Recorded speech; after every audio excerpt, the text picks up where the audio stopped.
प्रकाशित करो। वैसे ही ओम प्रकाश बुद्धि है ऐसा उनका।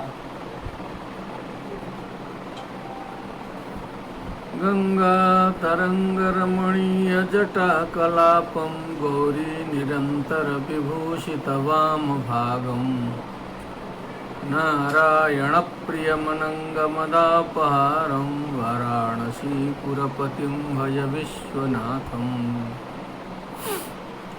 अनिरोधमनुत्पादमनुच्छेदमशाश्वतम् अनेकार्थमनानार्थम् अनागममनिर्गमम् यः प्रतीत्य समुत्पादं प्रपञ्चोपशमं शिवं देशयामास संबुद्धस्तं वन्दे वदतां वरं। नमो नमः सर्वेभ्यः सुहृद्भ्यः तुलनात्मक धर्म दर्शन विभागीय छात्रेभ्यः स्वस्ति एवं च ये ज्ञान पिपासवः सन्ति तेभ्यः हार्दान शुभाशयान प्रकटयन् पुनरपि उपस्थितोऽस्मि। कल संदेह व्यक्त किया गया था, एक प्रकार से पाठ समाप्ति की घोषणा की गई थी, व्यस्तता बहुत थी, तो भी बोधिचर्या अवतार की कृपा से उस कार्य को बहुत शीघ्रता से संपन्न किया गया और यथा समय हम उपस्थित हो गए। तो हमने सोचा कि फिर इसमें अवरोध करना उचित नहीं है, अतः फिर यह व्याख्यान प्रारंभ हो रहा है और बोधिसत्व का चिंतन चल रहा है। अंतिम श्लोक में बोधिसत्व ने कहा था कि ये जो मनुष्य जन्म है वो कितना दुर्लभ है। अतएवाह भगवान मानुष्यम अति दुर्लभम महार्णव युग छिद्र पूर्व ग्रीवार्पणोपमम। इसका व्याख्यान हो चुका है। उतना दुर्लभ है ये मनुष्य जीवन। और इसके आगे बोधिसत्व चिंतन को विस्तारित कर रहे हैं। एक क्षण कृतात् पापात् अवीचौ कल्पमास्यते अनादिकालोपचितात् पापात् का सुगतौ कथा। कहते हैं कल्प पर्यंत अवीची नरक में वास कराने के लिए एक ही पाप पर्याप्त होता है। वैदिक धर्मशास्त्रों में भी देखा जाए तो वैसा ही मिलेगा। और ये बौद्ध आगम के अनुसार बता रहे हैं कि एक क्षण भी किया गया जो दारुण भयानक पाप है वो कल्प कल्प पर्यंत अवीची नरक में ठहराने के लिए पर्याप्त है। और यहाँ हम तो कालोपचितात् पापात्, अब हम तो अनादिकाल से पाप ही कर रहे हैं। कब से कर रहे हैं कोई उसका लेखा जोखा नहीं है। इस जीवन का कुछ लेखा जोखा है, लेकिन पुण्य से अधिक पूरा पाप ही हो रहा है। का सुगतौ कथा, तो सुगति की कौन सी कथा होगी फिर जो है सो? कहाँ से सुगति प्राप्त होगी यदि बोधिचित्त उत्पन्न न हो, बोधिसत्व की कृपा प्राप्त न हो, बुद्ध की कृपा प्राप्त न हो, भगवत कृपा प्राप्त न हो? तो सुगति की कथा भी जो है वो निरर्थक है, कथा ही बंद हो जाएगी। इतने पापों का ढेर है। न च तन्मात्रमेवासौ वेदयित्वा विमुच्यते तस्मात् तद्वेदयन्नेव पापमन्यत् प्रसूयते। अब जैसे कुकर शुकर योनियों में उत्पन्न हुआ, अज्ञान पूर्ण योनियों में उत्पन्न हो गया, तो केवल पुराना ही पाप नहीं रहता है, केवल उतना ही नहीं रहता है, वो पाप मन्यत प्रसूयते, और अन्य पाप बढ़ाते जाएगा। सर्प हो जाएगा तो पता नहीं कितने लोगों को डसेगा, उसके डसने से कितने लोगों की मृत्यु होगी, वहाँ पाप बढ़ाएगा। कुत्ता होगा तो कितने लोगों को काटेगा, वहाँ पाप बढ़ाएगा। पाप मन्यत प्रसूयते, वो एकदम जनरेटिंग करता जाएगा, पाप को बढ़ाता जाएगा, पापों का ढेर लगता जाएगा, कभी प्रायश्चित होने वाला नहीं है। मनुष्यों में भी ऐसा होता है तो पशुओं की क्या बात करें। तब बोधिसत्व आगे कहते हैं, नातः परम वंचनास्ति न च मोहोस्त्यतः परः, यदि दृशम क्षणम प्राप्य नाभ्यस्तम कुशलम मया। ये बहुत मर्मस्पर्शी कथन है। ये कथन बहुत मर्मस्पर्शी है, समस्त संसार के तत्वज्ञानियों के द्वारा विचारणीय है। नाता परम वंचनास्ति, इससे बड़ी कोई वंचना संसार में नहीं है। न च मोहोस्त्यतः परः, इससे बढ़ करके कोई मोह नहीं है। माया मोह जो भी खराबी है, वंचना है, ठगी है, झूठ है, इससे बढ़ करके कोई नहीं है, कुछ भी नहीं है। वो क्या है? यदि दृशम क्षणम प्राप्य, कि ऐसा अवसर प्राप्त करके कि हम अच्छा कर सकते हैं, अच्छा करने का अवसर हमारे सामने उपस्थित है। नाभ्यस्तम कुशलम मया, इसी में हम कुशल कर्मों का अनुष्ठान नहीं कर रहे हैं, अच्छे मार्ग में नहीं चल रहे हैं, जबकि अवसर हमें उपलब्ध है। इससे बड़ी वंचना क्या होगी? किसी पशु को ये अवसर नहीं है, किसी अज्ञानी पट मूर्ख को, जिसको सत्संगति करने का अवसर प्राप्त नहीं है, उसको इसका अवसर नहीं है। लेकिन हमको तो अवसर है, हम तो अच्छा कर सकते हैं, तो भी हम नहीं कर रहे हैं। इससे बड़ी वंचना इस जीवन के प्रति क्या होगी? कुछ नहीं हो सकती। ये चिंतन विचार करें कितना बड़ा है। बड़े बड़े लोगों का जो है दिमाग खराब कर देगा, जो अपने को लगाते हैं बहुत कुछ जो है। बोधिसत्व के सामने सरेंडर होना पड़ेगा चिंतन में जो है, चाहे कोई भी रहे। इसीलिए हम बोधिसत्व का समादर करते हैं, इसीलिए बोधिसत्व चर्यावतार का वाचन कर रहे हैं। कुछ है उसमें तत्व जो है। यदि चैवं विमृश्यामि पुनः सीदामि मोहितः, शोचिष्यामि चिरं भूयो यमदूतैः प्रचोदितः। इस प्रकार हम विस्मृत कर जाएंगे अपने कर्तव्यों को, तो फिर हम पुनः मोहित होंगे, फिर सोच में पड़ेंगे, फिर कष्ट में पड़ेंगे, बहुत लंबे समय तक जो है हम शोक में पड़ेंगे। यमदूतैः प्रचोदितः, तब तो हमारा प्रचोदन, हमारी प्रेरणा, हमारा मार्गदर्शन यमदूत करेंगे। यमदूत के अंडर में हमको चलना होगा बहुत लंबे समय तक जो है। सो फिसल गए हम जो है शुभ मार्ग से जिंदगी भर, अब क्या करना है? तो यमदूत यहाँ भी वहाँ भी। चिरम धक्ष्यति मिन्न मे कायम नरकाग्नि सुदुस्सह। मे कायम, सूक्ष्म शरीर ही तो कष्ट भोगता है नरक में, ये तो माना ही जाता है।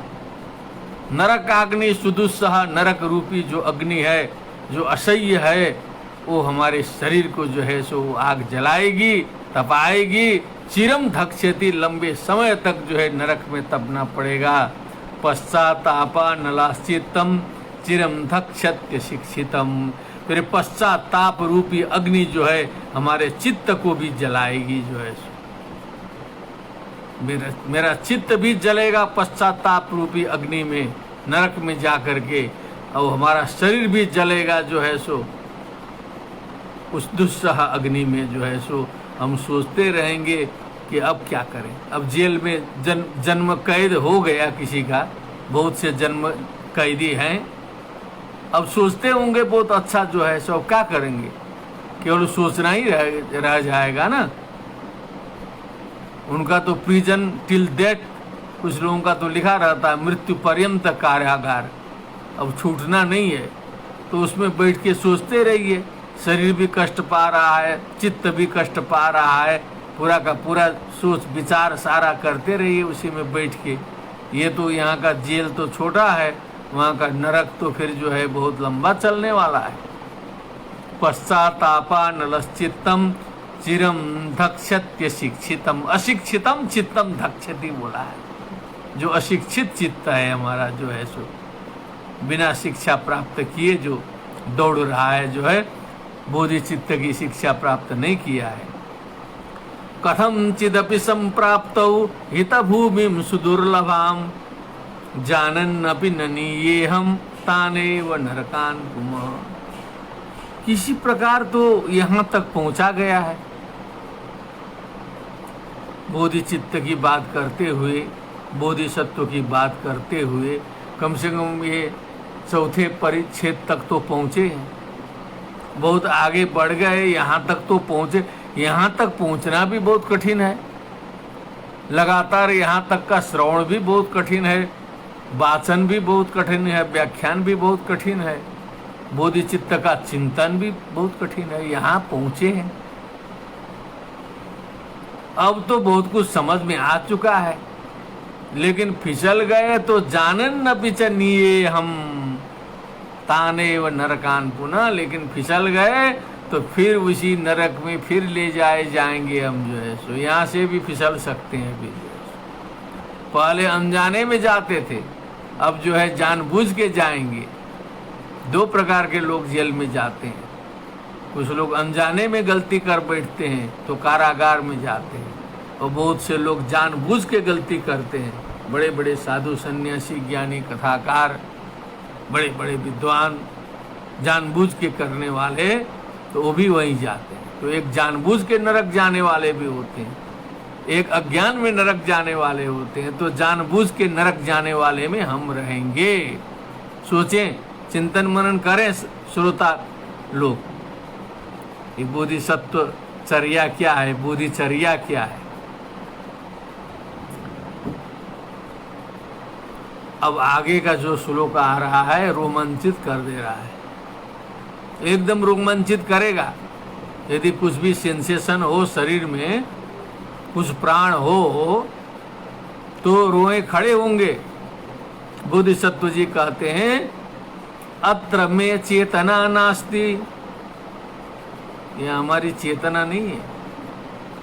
कुछ खाने पीने की चेतना दिखाई दे रही है, लेकिन असली चेतना शून्य हूं मैं। मंत्रैरिव विमोहिता, क्या बात, लगता है किसी ने मंत्र मार दिया है हमको। कोई मंत्र तंत्र करके किसी को छोड़ दिया हो तो वो वैसे ही बकता रहेगा, वैसे ही करता रहेगा। लगता है कि संसार के लोग जितने भी हैं सबको किसी ने मंत्र मार के भेजा है पहले ही जो है।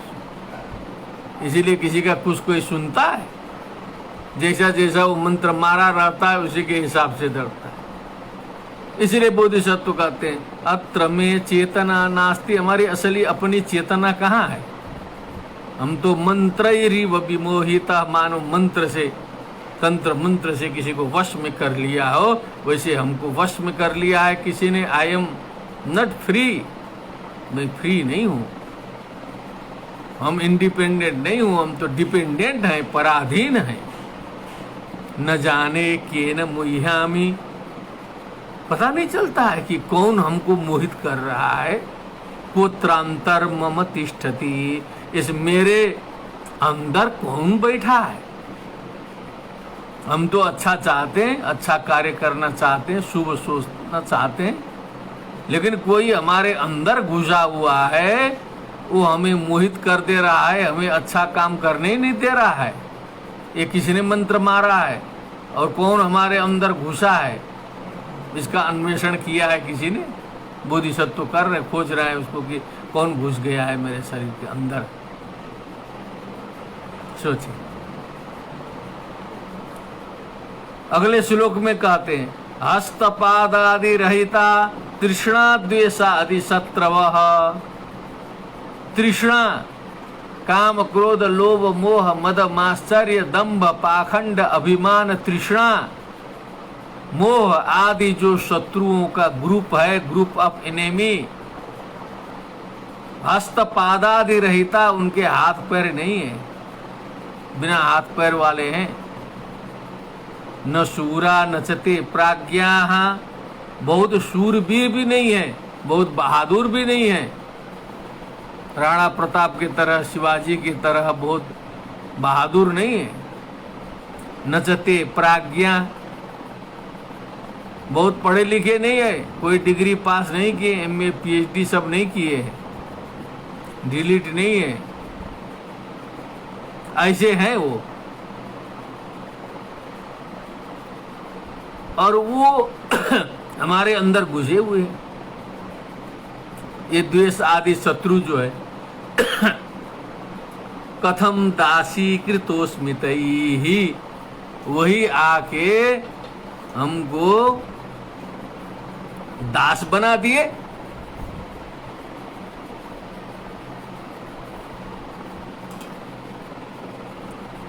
कोई बुद्धिमान व्यक्ति आकर के दास बनाए तो समझ में आता है, अंग्रेज बुद्धिमान थे, आकर के गुलाम बना दिए। मुगल लोग भी बुद्धिमान ही रहे होंगे, तभी ने बुद्धि लगाए, इतना भारत वर्ष को जो है दास बना दिए। लेकिन ये जो हमारे शरीर के अंदर घुसे हैं, ये तो बिना हाथ पैर के, बिना हथियार के, बिना पढ़े लिखे, न तो शूरवीर हैं, वो आकर के हमारे ऊपर अधिकार जमा लिए हैं, हमको बना लिए हैं दास। अब सोचने की बात है कि कैसे इन्होंने हमें दास बनाया। आपको हमको सबको सोचना चाहिए। ये पराकाष्ठा का चिंतन है, कोई सामान्य बाजारू चिंतन नहीं है। पुनः श्लोक का श्रवण करना चाहिए। हस्तपादादि रहिता तृष्णा द्वेषादि शत्रवः न शूरा न चते प्राज्ञा कथम दासी कृतोस्मितैः, कैसे इन्होंने मुझे दास बनाया। यच्चित्तावस्थिता एव घ्नन्ति मामेव सुस्थिताः, ये हमारे मन पर कब्जा कर लिए, घुस गए हैं उसी में। और सुस्थिता कह रहा है, सुस्थिता का मतलब पोजीशन ले लिए हैं वहां पर, जो है एम्बुश जो बोलते हैं लड़ने वाले लोग, जो एम्बुशिंग करके पूरा पोजीशन ले करके हमारे चित्त के अंदर जो है सुस्थिर होकर के बैठ के हमारे ऊपर फायर मार रहे हैं, ठाए ठाए। क्या बात। मच्चित्तावस्थिता एव घ्नन्ति मामेव सुस्थिताः तत्र तथा कि हम न कुप्यामि। अब हम जो हैं, हम एकदम गोली खा रहे हैं, उनका मार झेल रहे हैं, हमको गुस्सा नहीं आता है, हमको क्रोध नहीं आता है इनसे। जो है दूसरे आदमी से तो 2 मिनट में लाल पीले हो जाएंगे बाहर, तो बनारस में, बनारस दिल्ली कहीं भी। लेकिन ये जो मार रहे हैं घरे में बैठ के, धिक स्थान सहिष्णुताम, ये हमारी सहिष्णुता को धिक्कार है।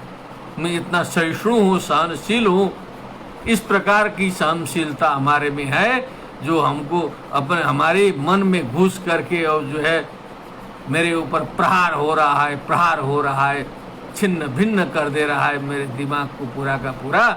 और हम सहनशील बन करके जैसा कहे वैसे मानने के लिए मजबूर हैं। ये हमारी सहिष्णुता को धिक्कार है। जो है स्थान सहिष्णुता है, ये उचित सहिष्णुता हमारी नहीं है। गलत जगह में हम सहिष्णु बने हुए हैं। जहाँ सहिष्णु होना चाहिए, यदि कोई मित्र, कोई दूसरा व्यक्ति थोड़ा सा ऊंच नीच बोल दे, इधर उधर बोल दे, प्रोटोकॉल में कोई कमी करे, किसी शब्द का हेरफेर हो जाए, तो हम जो है लाल पीले हो जाएंगे तुरंत ही। लेकिन ये जो हमारे अंदर घुस करके हम ही को जो परेशान कर रहे हैं, वहाँ तो हम सहनशील होकर के बैठ के बड़े ज्ञानी ध्यानी होकर के बैठे हैं। धिक स्थान सहिष्णुताम, हमारी इस गलत जगह में की हुई पालन की हुई सहिष्णुता को धिक्कार है। बारे बोधिसत्व सर्वे देवा मनुष्याश्च यदि सुरमम शत्रवः तेपि नाभिचिकं बह्निं समुदानयितुं क्षमाः। बहुत ऊंची बात कहे कि हमसे मान लीजिए सभी देवता नाराज हो जाएं, पूजा वूजा न करें तो नाराज हो जाते हैं देवता जो है। कृष्ण जी ने मना कर दिया इंद्र जी की पूजा करने को तो इंद्र जी नाराज हो गए, वैसे ही नाराज होते रहते हैं। और सारे के सारे मनुष्य भी नाराज होंगे जब उनके लाइन में नहीं चलिएगा तो जो है वो सब। दुनिया तो चाहती है कि शादी करे, गृहस्थी बसाए, जैसा कहे वैसा चले। बोधिसत्व बनने से तो सब नाराजे रहेंगे। तो बोधिसत्व कहते हैं चाहे सभी देवता नाराज हो जाए हमसे, चाहे सारे मनुष्य नाराज हो जाएं, मेरे शत्रु हो जाएं, तेपि नाभिचिकं बह्निं समुदानयितुं क्षमाः, लेकिन वो अभिची नरक के बन्ही को उत्पन्न करने में सक्षम नहीं होंगे। उनके नाराजगी से कुछ नहीं होने वाला है, उनकी नाराजगी से हमें नरक नहीं मिलने वाला है। सारे मनुष्य नाराज हो जाएं और सारे देवता नाराज हो जाएं, उस नाराजगी से हमें नरक प्राप्त नहीं होगा। नरक प्राप्त होने का दूसरा कारण है मेरोरपि यदा संगान न भस्माप्युपलभ्यते क्षणात् क्षिपन्ति मां तत्र बलिनः क्लेश शत्रवः। वो जो नरक की जाज्वल्यमान जो अग्नि है वो कितनी भयानक है। गरुड़ पुराण, प्रत्येक वैदिक लोग जो है गरुड़ पुराण सुनते हैं, ठीक से सुने होंगे तो उनको पता है। इससे अधिक वर्णन वहाँ नरक का आया है। यहाँ बताया एक पॉइंट कि नरक की अग्नि में यदि सुमेरु पर्वत को भी डाल दिया जाए तो भस्म हो जाएगा तुरंत जो है। पता ही नहीं चलेगा सुमेरु पर्वत कहाँ था, हिमालय पर्वत कहाँ था, जो है खत्म। क्षणात् क्षिपन्ति मां तत्र, मुझे तत्काल उस नरक में फेंक देते हैं। कौन फेंकता है? देवता नहीं फेंक सकते, सारे मनुष्य नहीं फेंक सकते। बलिनः क्लेश शत्रवः, जो हमारे मन के अंदर जो घुसे थे ना, काम क्रोध लोभ मोह मद मात्सर्य दंभ पाखंड ईर्ष्या अभिमान छल सत्म द्वेष घृणा क्लेश का समूह जो है, ये क्लेश शत्रु, ये हमको वहां फेंक सकते हैं। यही फेंकते हैं और कोई बाहरी आदमी किसी को नरक में नहीं ले जाता है। स्वयं हम नरक का काम करते हैं। यही वह नरक स्वर्गो इति माता प्रचक्षते, कपिल देव जी महाराज कहते हैं। यह यातना वही नारक्यस्ता यहा पिपलक्षिता, यही सब दिखाई देता है। मन से ही नरक है।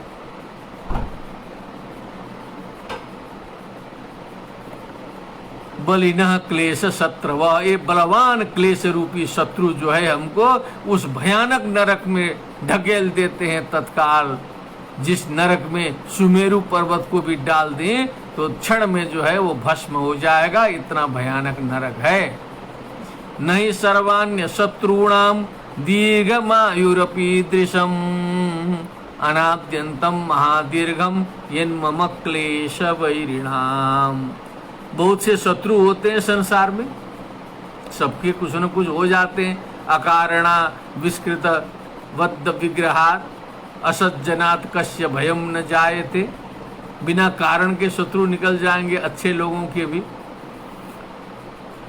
तो उन शत्रुओं की भी कुछ आयु होती है, कुछ सीमा होती है, कुछ उनकी भी परेशानी होती है। वो भी कभी कभी हमारा साथ छोड़ के दूर चले जाते हैं। कभी कभी शत्रु जो है वो उनका भी जय श्री राम हो जाता है। कभी वो खुद विपत्ति में पड़ जाते हैं। शत्रु कहीं बनारस से बाहर चला जाता है, शत्रु खाली हो जाता है, शत्रु मर जाता है। किसी शत्रु की आयु उतनी लंबी नहीं है जितनी लंबी आयु यन्मम क्लेश वैरिणाम, जो हमारे क्लेश रूपी शत्रु जो हमारे मन में घुस करके हमें मारते हैं, उनकी आयु जो है जितनी लंबी है उतनी लंबी आयु वाला कोई दूसरा शत्रु संसार का नहीं है। इनका तो दीर्घ आयु वाले हैं जो है सो। ये हम तो आके बदल जाएंगे, ये पीछा नहीं छोड़ेंगे जो है सो, इतनी लंबी आयु वाले हैं सब। सर्वे हिताय कल्पन्ते आनुकूल्येन सेविताः सेव्यमानास्त्वमी क्लेशा सुतराम दुख कारकाः। इसमें और गंभीर पर गंभीर क्या गंभीर बताएं हम। समझदारों के लिए तो सब गंभीर है। यहाँ बताया कि जितने भी सांसारिक शत्रु हैं, यदि हम उनके पीछे पड़ जाएं कि उनको ठीक करना है, उनको प्रसन्न करना है, उनकी अनुकूलता से हम चलेंगे, उनकी वंदना करेंगे, उनकी सेवा करेंगे, वो जो चाहते हैं सो हम हाजिर कराएंगे। आनुकूल्येन सेविता, अनुकूलता से सेवा करेंगे तो संसार के सारे शत्रु ठीक हो सकते हैं हमारे जो है। हम लग जाएं तो किसी से क्षमा मांग ले, किसी को जो है दम दे दें, किसी को कुछ करें, सारे के सारे शत्रु हमारे ठीक हो सकते हैं। लेकिन ये शत्रु तो अनुकूलता से सेवा करेंगे ना तो और गड़बड़ाएंगे सब जो है। ये क्लेशादि शत्रु जो है इनकी अनुकूलता से चलने लगिए तो ये सब और गड़बड़ा जाएंगे, सो और भयानक स्वरूप धारण करेंगे। तो ये संसार के शत्रु बड़े हैं कि ये शत्रु बड़े हैं। वैदिक परंपरा में प्रसिद्ध है ना, मन एव मनुष्याणाम कारणम बंध मोक्षयो भूतले केवलम नाम एकम मनो मानवानाम महावैरि दुर्निग्रहम एन वीरेण एतन मनो निर्जितम वैरिणस्तेन अन्ये जितावा नवा यस्य रागादिना नो मनो दूषितम तेन काशी अयोध्या गतावा नवा। वो तो बौद्ध नहीं है, वो तो वैदिक परंपरा का है ना। ये तो बौद्ध परंपरा में आया। तो कहा कि अनुकूल्येन सेविताः सर्वे अनुकूला जायन्ते। लेकिन ये क्लेश वैरी जो है हमारे काम क्रोध, जो काम को अनुकूल्य से करिए तो और गड़बड़ाते जाएगा। भूय एवा भी वर्धते, आग में घी डालते रहिए, आग जलती जाएगी और कमाते जाइए। इच्छति शति सहस्रम सहस्री लक्ष्य बीहते लक्षाधिपस् तथा राज्यम राज्यस्थ स्वर्ग बीहते। उधर धन दौलत की अभिलाषा भी बढ़ती जाएगी, कहीं पूर्ण होने ही वाला ही नहीं है यहाँ तो। इति संतत दीर्घ वैरिषु, आ गए भाव में बोधिसत्व जी। आचार्य शांति देव जी की जय।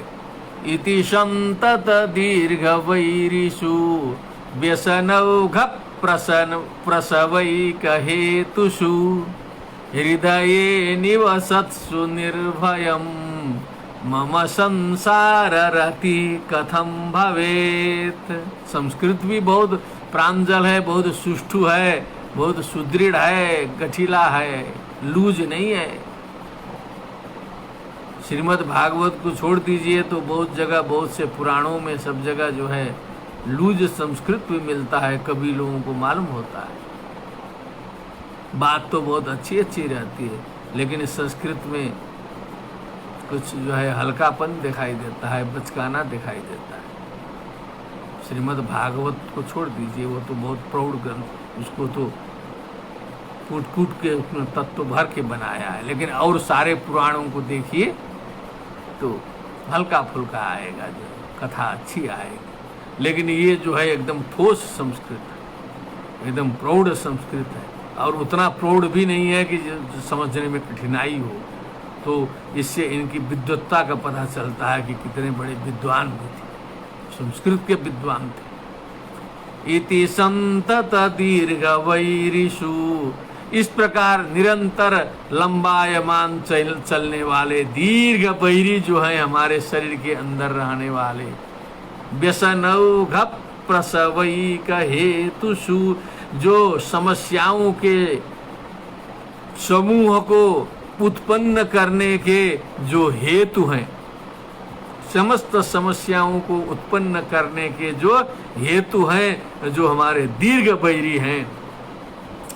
हृदय निवसत्सु संततम, क्या बात है, वो तो हमेशा हमारे हृदय में बैठे, उनको तो मैं भगा नहीं पा रहा हूँ। जो हेल्पलेस घुस करके घर, क्या अंदर के घर में जो है मन में इस प्रकार के शत्रु घुस करके पोजीशन लेके मार रहे हो, उस व्यक्ति का संसार में क्या रति होगा, क्या आनंद मनाएगा, क्या सुख होगा। उसको जो है चेहरा नहीं मुरझाएगा, उसका तो क्या होगा, जो है रोता रहेगा वो तो दिल से हमेशा, जो है झूठ बोलेगा दूसरे के साथ में कि वो ठीक है, यह है, वह है, अज्ञानी है।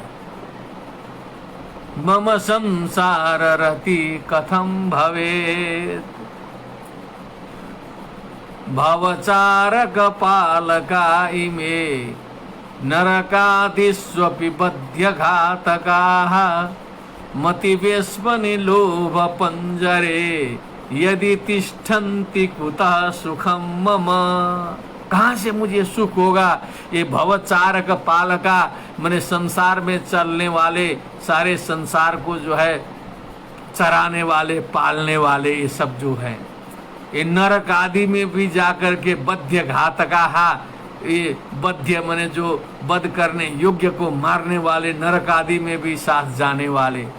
मति रूपी घर में, हमारे बुद्धि रूपी घर में घुसे हुए हैं, लोभ के पंजर में छिपे हुए हैं, पिंजड़ा, हमारे लोभ के पिंजड़े में, मति रूपी हमारे घर में यदि तिष्ठन्ति, यदि हमारे पास बैठे हुए हैं, कुतः सुखम मम, तो मुझे सुख कहाँ होगा, कहाँ से सुख होगा।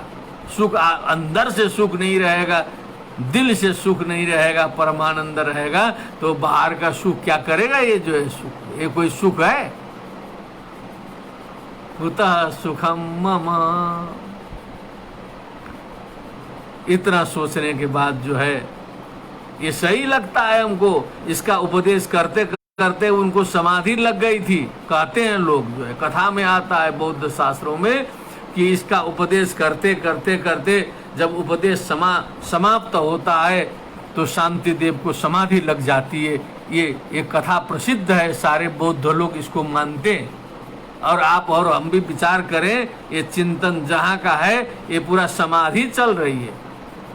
यम नियम आसन प्राणायाम प्रत्याहार धारणा ध्यान समाधि, ये सब समाधि की बात है।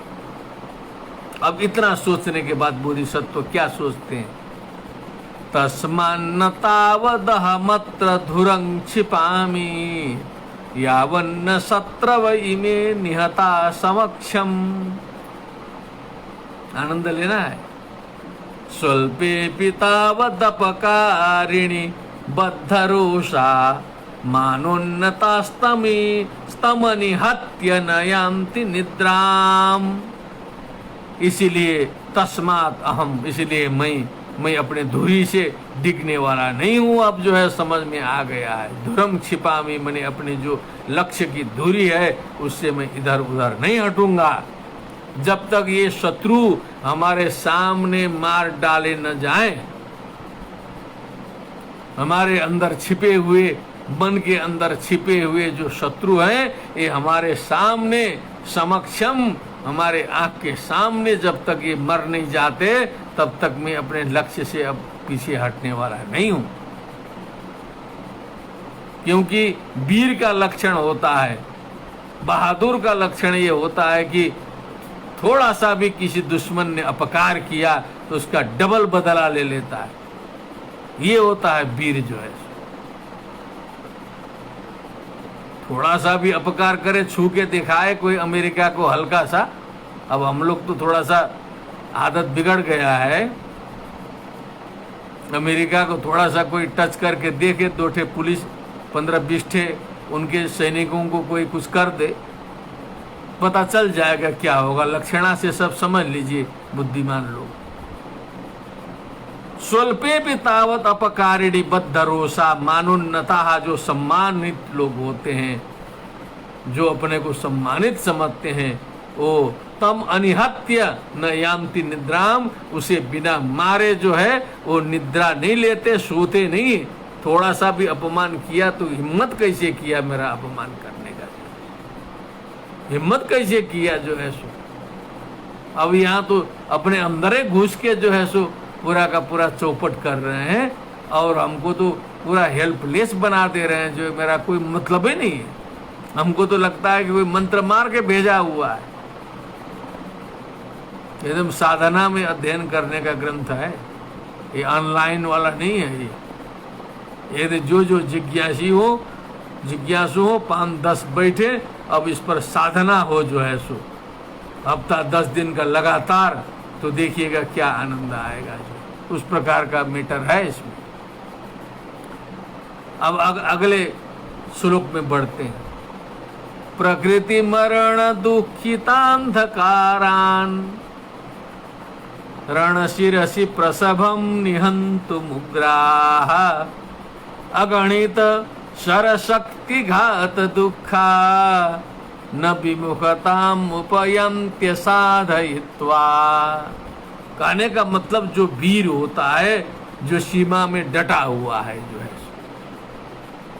सैनिक है, जो वीर है, वो जो है रणशिरसि प्रसभम निहंतु मुग्राः अगणित सरशक्ति घात।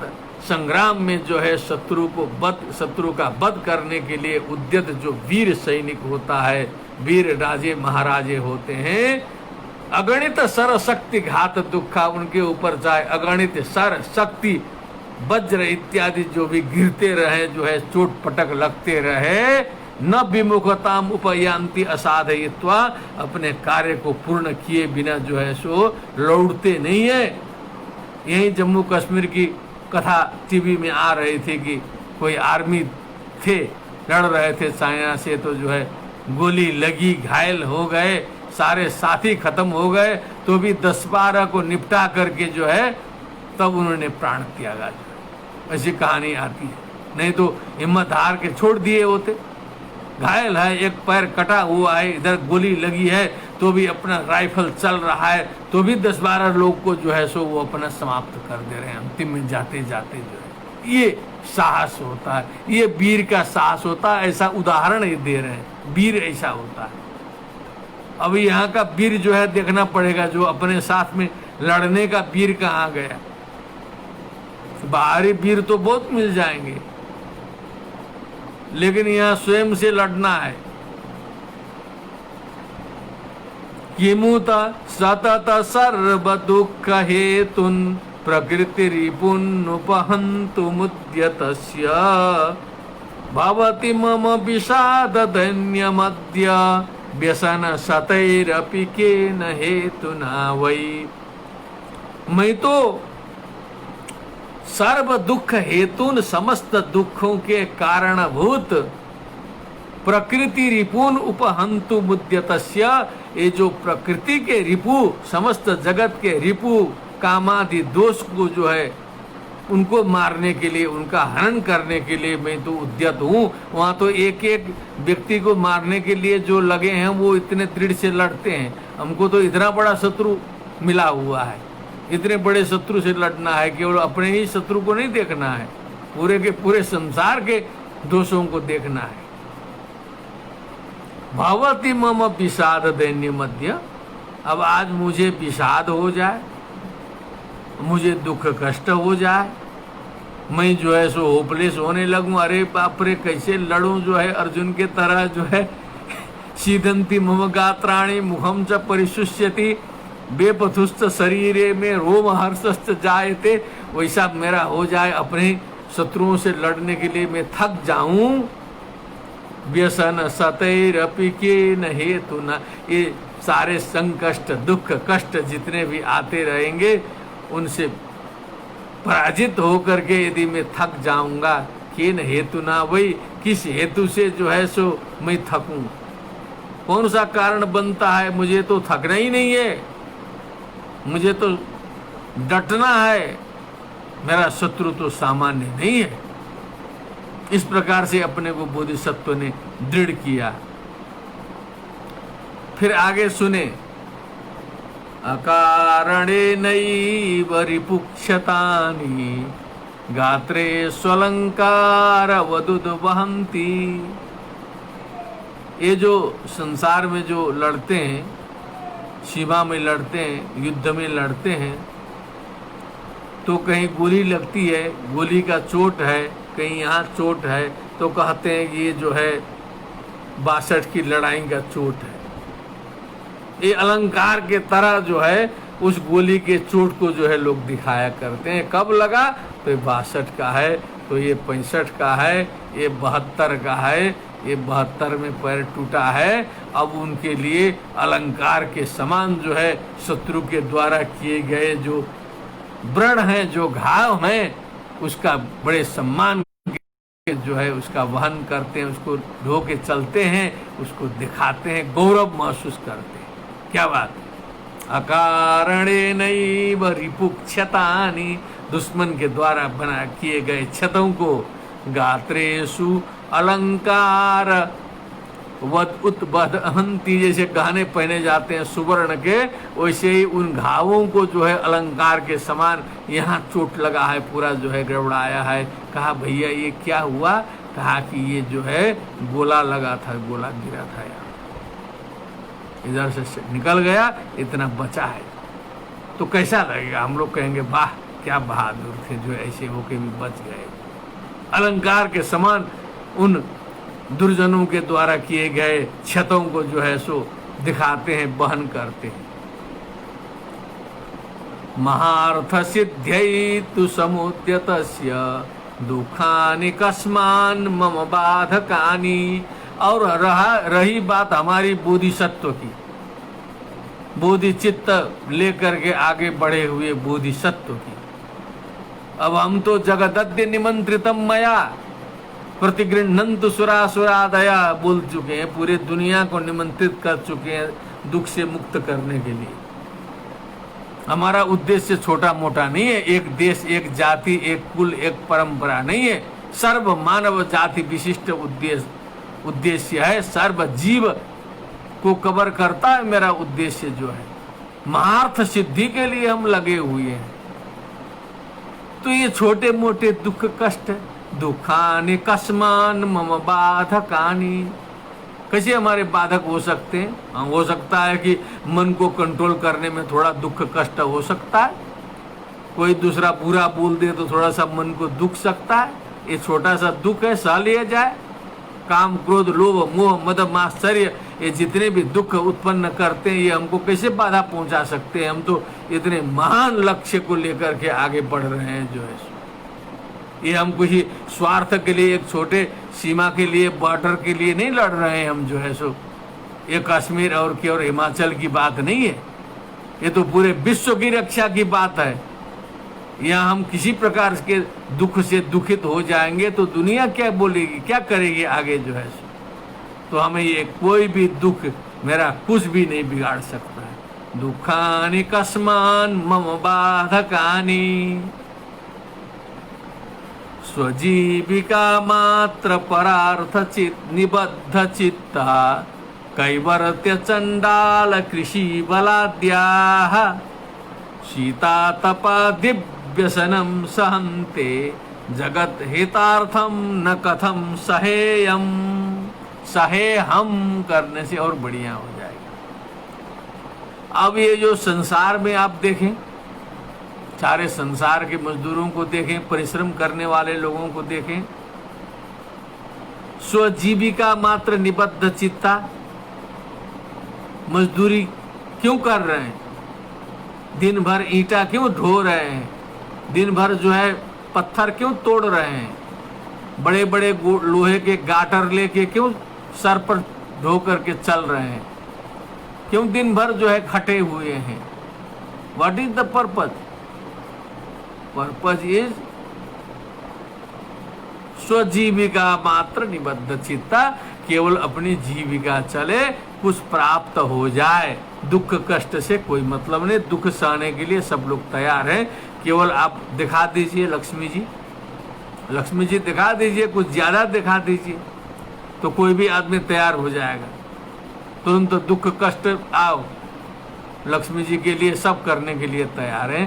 कहो 5-5 हजार रुपया दे देंगे तो क्या बड़े बड़े लोग भी जो है आगे तुरंत मजदूरी शुरू करेंगे। जो है घंटे का 5,000 अलाउंस कर दीजिए, देखिएगा बड़े बड़े लोग भी पार्ट टाइम सेवा शुरू कर देंगे। जो है लक्ष्मी जी हैं तो दृष्टि कहाँ है? लक्ष्मी जी ऊपर। ये कौन है? यहाँ थोड़ा सा कैवर्त चंडाल कृषि बलाद्या है इन्होंने। कैवर्ते दास धी भरऊ है। अब जो निम्न स्तर के जो बेचारे परिश्रम करने वाले जो हैं, नाव चलाने वाले, मछली मारने वाले, चंडाल वृत्ति करने वाले, खेती करने वाले अनेक प्रकार के लोग संसार में हैं, वो सुबह से लेके शाम तक अपना पसीना बहा रहे हैं। जो है भोजन करने का फुर्सत नहीं है, खेती खेती करते रहो, अंतिम में भोजन के भी लाले पड़ जाएंगे, भोजन भी ठीक से नहीं मिलेगा, पैसे का दर्शन नहीं होगा। देहातों में ये स्थिति है कृषकों के बेचारों की। जो है अब जिंदगी भर काम काम काम इतना मेहनत करते हैं। जो है क्यों? स्वजीविका मात्र निबद्ध चित्ता। शीता तपा दिव्यसनम सहनते, चाहे ठंडी हो चाहे गर्मी हो, कोई भी कष्ट हो, बाढ़ आए, बाढ़ में जो है सो कितना डूब मरते हैं, ड्यूटी नहीं छोड़ते हैं, करना ही है। आदि आदि अनेक प्रकार के दुख कष्टों को लोग सहते हैं। क्यों? जीविका के लिए, जीविका की रक्षा के लिए अनेक प्रकार के दुख कष्टों को जो है संसार के लोग सहते रहते हैं। अपने अपने दिमाग से सोच लीजिए, पूरे संसार का घटा लीजिए, किसी देश को मत छोड़िए। कितना खदान में जाकर के कोयला निकालते हैं, नीचे नीचे जो है खोदते खोदते कोयला निकालने के लिए, और कभी कभी वहीं पर जो है सो दुर्घटना हो जाती है और गेट बंद हो जाता है, हवा बंद हो जाती है, सारे सांस घुटने से वहीं मर जाते हैं। ऐसी घटनाएं हो जाती हैं। कुआं खोदते खोदते कोई मर जा रहा है, लेकिन जीविका के लिए अनेक प्रकार के दुख कष्टों को संसार के लोग सहते हैं। जगत हितार्थम न कथम सहे हम। तो बोधिसत्व कहते हैं मैं तो जो दुख सह रहा हूं केवल अपने जीविका के लिए नहीं सह रहा हूं, मैं तो जगत के हित के लिए निकला हूं, दूसरे के कल्याण के लिए निकला हूं। तो जगत के हित के लिए मैं दुखों को क्यों न सहूं? गौरव से सहूंगा। जो है सो दूसरे के लिए दुख सहना तो बड़े गौरव की बात है।